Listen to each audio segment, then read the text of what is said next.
छुपा कर रखो, किसी के सामने प्रस्तुत मत करो कि तुमने अपनी भक्ति कितनी करी। एक राजा नगर में भ्रमण के लिए निकला और राजा जब घूमते घूमते भ्रमण के लिए निकला तो जंगल में पहुंचा तो जंगल में उसने क्या देखा कि एक कुटिया बनी हुई है, कोई संत उसमें बैठे होंगे, कोई अच्छा सा आश्रम दिख रहा है।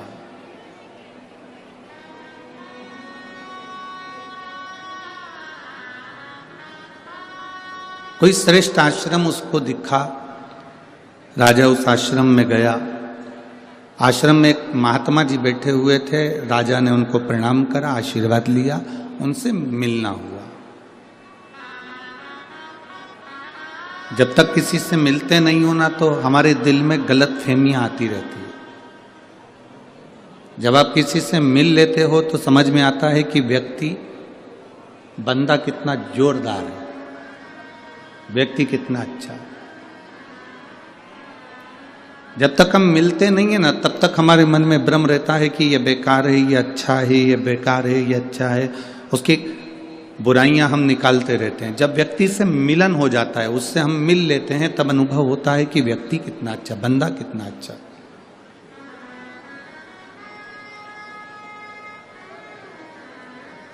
गुरु नानक देव जी ने तो अपने शिष्यों से कहा, गुरु नानक देव जी ने बाले से भी कहा और अपने जितने शिष्य थे उनके चारों पांचों सबसे कहा। अपने दोनों पुत्रों से भी गुरु नानक देव जी ने कहा कि व्यक्ति से जब तक मिलो ना तब तक उसकी निंदा करो ना। आप पहले मिलो तो कि वो निंदा करने के लायक है कि अच्छा बोलने के लायक है। किसी ने तुम्हारे कानों में आकर कह दिया कि वो व्यक्ति बुरा है और तुम उसकी निंदा में लग गए। किसी ने तुम्हारे पास में आकर कह दिया कि वो व्यक्ति बेकार है और तुम उसकी निंदा में लग गए। ना ना, गुरु नानक देव जी कहते हैं कि निंदा ना करिए। गुरु नानक देव जी कहते हैं पहले, सबसे पहले उसको परखो कि वो ठीक है कि नहीं है।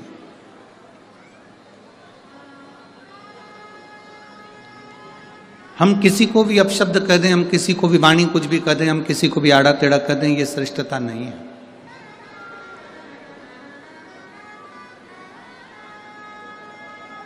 कहा, राजा ने एक आश्रम देखा, संत का आश्रम था, उसमें गए, बड़ा सुंदर था। राजा ने महात्मा जी को प्रणाम कर कर कहा, बाबा जी प्रणाम। बाबा जी ने कहा, कौन है? कहा, मैं राजा नगर का, यहाँ वन में आया हूं, आपका आश्रम देखा था, बड़ा सुंदर लगा तो आपसे मिलने के लिए आ गया। ठीक है,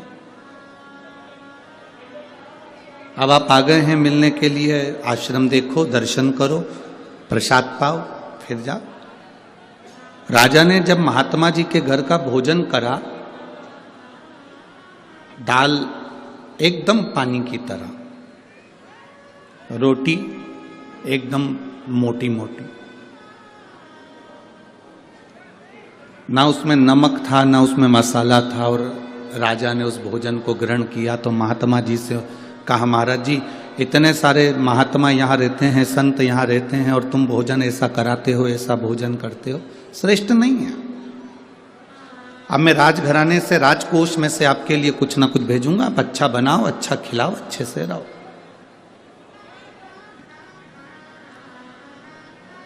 महात्मा जी के यहाँ राजकोष में से धन आने लगा, आश्रम अच्छे से चलने लगा, संत महात्मा वहां रहकर भोजन करने लगे। अब राजा की ऐसी आदत हो गई कि वो महात्मा जी से बात करता, सिंहासन पर बैठकर उनसे सब राय लेता, राज्य कैसे चलाना है वो भी पूछ लेता और महात्मा जी उसको मार्गदर्शन करते। पर राजभवन में 2 मंत्री ऐसे थे जिनको ये महात्मा सुहा नहीं रहा था। अभी तक इनकी राय ली जाती थी, इनसे पूछा जाता था, इनसे कहा जाता था, अब उनसे पूछा नहीं जा रहा तो उनको अच्छा नहीं लगा। जब उनको अच्छा नहीं लगा तो उन्होंने राजा से कहा, महाराज आप राजकोष में से इतना धन उनको दे रहे हो, इतना धन निकाल कर आप आश्रम को दे रहे हो और वहाँ आश्रम में जाकर देखो तो सब चकाचक खा के पड़े रहते हैं।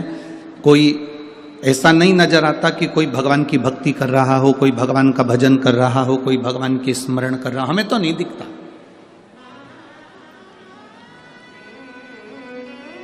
हमको ऐसा कोई नजर नहीं आ रहा। राजा के मन में धीरे धीरे धीरे धीरे दिया गया।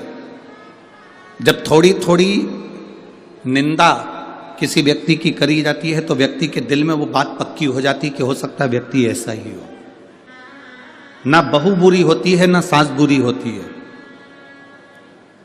जो बेटी अपने माँ बाप का घर छोड़कर तुम्हारे घर में आ जाती है वो क्या बुरी हो सकती है?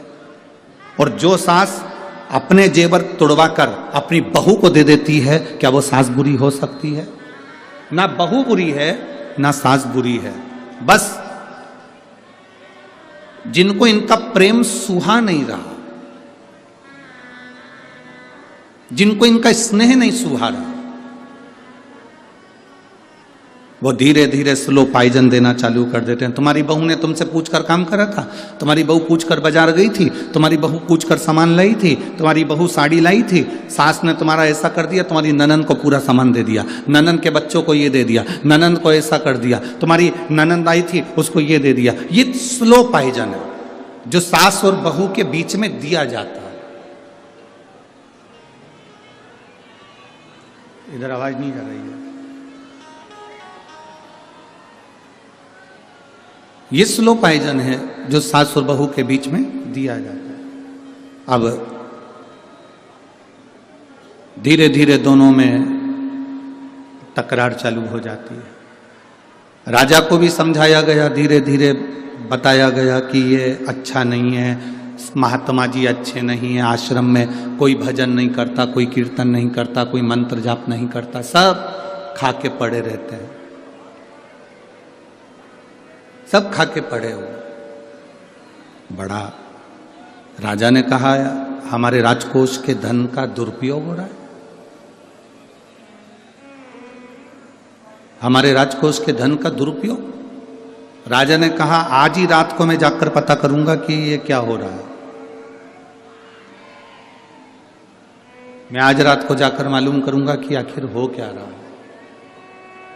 राजा एक साधारण वस्त्र पहन लेता है और संत के आश्रम में पहुंच जाते हैं, महात्मा जी के आश्रम में पहुंच गए। जैसे ही महात्मा जी के आश्रम में राजा पहुंचा तो महात्मा जी ने आवाज लगाई, राजा तुम आए हो, आ जाओ, तुम आए हो, आओ बैठो। राजा, महाराज जी आपने मुझे पहचान लिया? हाँ। कैसे आना हुआ महाराज? मैं देखने के लिए आया था, मैंने मेरे मंत्रियों ने मुझसे कहा कि महाराज ये जो मंत्री बोल रहे हैं कि यहाँ से जो राजकोष से धन जाता है वहाँ के लोग तो खाकर पड़े रहते हैं, भगवान का भजन नहीं करते, कोई के चेहरे से नहीं लगता कि कोई भगवान की भक्ति करता होगा। संत ने राजा का हाथ पकड़ा, लेकर चले गए दोनों मंत्रियों के यहाँ। सो रहे थे दोनों मंत्री। एक मंत्री के घर पर पहुंचे, राजा को एक बाल्टी पानी दिया, डाल दे मंत्री के ऊपर। राजा ने बाल्टी भरकर पानी मंत्री के ऊपर डाला। मंत्री उठते से गालियां बकना प्रारंभ कर दिया। रिटर्न आ रहा है आवाज। मंत्री ने गाली बकना प्रारंभ कर दिया। राजा फिर दूसरी बाल्टी लेकर दूसरे मंत्री के यहां पर गए और फिर डाला तो उसने और गंदी गंदी गालियां देना प्रारंभ कर, और गंदी गाली दी। अब राजा को संत ने बाल्टी भरकर जल दिया। रिटर्न आ रहा है ना। बाल्टी भरकर पानी दिया और बाल्टी भरकर पानी देने के बाद में कहा कि अब ये जल अब यहाँ जो संत सोए हैं इनके ऊपर डालो। राजा ने एक बाल्टी पानी लेकर एक संत पर डाला। जैसे ही संत पर डाला, संत उठते से बोले शिव शिव शिव शिव शिव शिव शिव शिव। फिर दूसरी बाल्टी दूसरे संत पर डाला, उन्होंने कहा शंभु शंभु शंभु शंभु शंभु शंभु। तीसरे पर डाला हर हर महा। राजा गुरुजी के पास आकर बोला, गुरुदेव क्या बताना चाहते हो? गुरुजी ने कहा, देखो जिनके लिए कहा गया कि यहां तो सब ऐश और आराम की जिंदगी जी रहे हैं, अगर कोई संत कोई साधु तुम्हारे धन का सदुपयोग कर रहा है, भोजन कर रहा है, तो वो सो भी रहा है ना, तो उसके भीतर उसकी भक्ति शंकर के नाम का उच्चारण कर रही है। और जिसके अंदर आसक्ति और तृष्णा भरी है, उसको क्रोध, रात में सोते सोते भी क्रोध उसके अंदर भरा हुआ। भक्ति का दिखावा नहीं होना चाहिए। हम चंदन का तिलक लगाएंगे तो हम भक्त कहलाएंगे, ना ना ना बाबा, हमारे यहाँ शिव महापुराण की कथा कहती है ये भक्ति का दिखावा नहीं। हम माला पकड़कर बैठे रहेंगे 24 घंटे तो भक्त कहलाएंगे, ना ना ना, ये भक्ति नहीं है हमारा।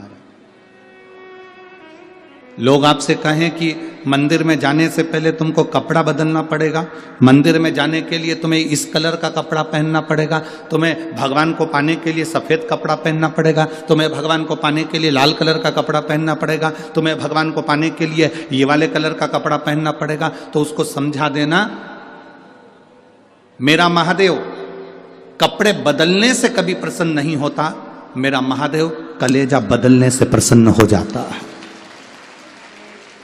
कपड़ा बदलने से कभी परमात्मा प्रसन्न नहीं हुआ। आप जिंदगी में कितने भी कपड़े चेंज कर लो, भगवान को तुम्हारे कपड़े से कोई मतलब नहीं है। उसने तो एक कपड़ा तुम्हें देकर भेज दिया, वो कपड़ा तुम्हारा इतना जोरदार है, वो तन तुम्हारा शरीर इतना जोरदार है। भगवान ने कहा जो कपड़ा मैंने तुझे पहना कर भेजा है, बस इस कपड़े को तू मेला मत होने देना, इस कपड़े को तू गंदा मत होने देना। ये जो मैंने तुझे कपड़ा दिया है ये साधारण कपड़ा नहीं है, इसको गंदा मत होने दो। तुम जिस कपड़े को पहने रहते हो वो कपड़ा गंदा हो जाता है, कोई गंदा करके चले जाता है तो तुम्हें गुस्सा आएगा कि नहीं आएगा? चलो जाने दो, तुम यहाँ बैठे हो, कोई चाय की ट्रे लेकर आया और तुम्हारे ऊपर ढोल दे, तुम्हें गुस्सा आएगा कि नहीं आएगा? बोलो बोलो, जम के बोलो जरा। कोई शरबत लेकर आया, यहाँ पर तुम्हारे ऊपर ढोल दे, तुम्हारे कपड़े गंदे कर दे, तुम्हें गुस्सा आएगा कि नहीं आएगा? तुम्हारा कपड़ा किसी ने गंदा करा तो तुम्हें क्रोध आ गया। और तुम्हारे घर में बैठकर कोई तुम्हारा समय गंदा कर कर जाता है, बैठकर दिन भर निंदा कर कर जाता है, अपशब्द कहकर जाता है, गालियां देकर जाता है, आड़ा टेढ़ा बोलकर जाता है, निंदा पर निंदा कर कर जाता है, तुम्हारे समय को बर्बाद कर कर जाता है, तो तुम्हें क्रोध क्यों नहीं आता? कपड़ा गंदा करा किसी ने तो तुम्हें क्रोध आ जाता है। तुम्हारा समय गंदा नहीं होना चाहिए। भगवान ने जो 21,600 श्वास मेरे परमात्मा ने प्रतिदिन तुमको निकलने के लिए दी है, ये 21,600 श्वास तुम्हारी व्यर्थ नहीं जाना चाहिए। 3.5 करोड़ रोम छिद्र परमात्मा ने जो दिए हैं ये भगवत भजन के लिए दिए हैं, ये गंदे नहीं होना चाहिए। 21,600 श्वास में से कुछ श्वास सोने में निकल गई, कुछ श्वास वैसे ही निकल गई, पर तुम्हारी श्वास गंदी मत होने देना। इन श्वासों को निंदा में, चुगली में, गाली में, अपशब्द में, क्रोध में जाने मत देना। इन श्वासों को संजोकर परमात्मा की भक्ति में लगाना। शरीर का कपड़ा गंदा होगा चल जाएगा, घर गंदा होगा चल जाएगा, छत गंदी होगी चल जाएगा, कुछ जगह गंदी होगी चल जाएगा, पर इस मन को कभी गंदा मत होने देना। इस मन को स्वच्छ बनाकर रखना, क्योंकि परमात्मा इसी में प्रवेश करता है, भगवान इसी में प्रवेश